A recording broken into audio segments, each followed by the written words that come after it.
Welcome to another video tutorial by MilesWeb. Click on the subscribe button to get notified for our latest videos.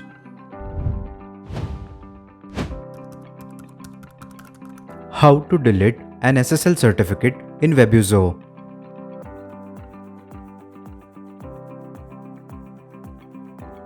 Log into Webuzo with user account.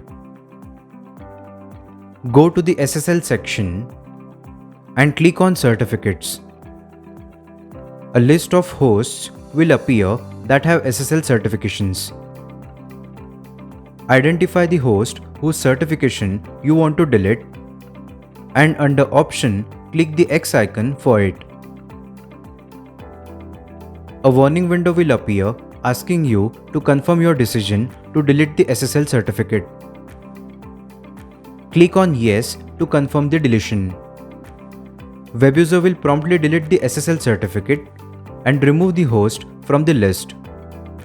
In this way, you can delete an SSL certificate in Webuzo.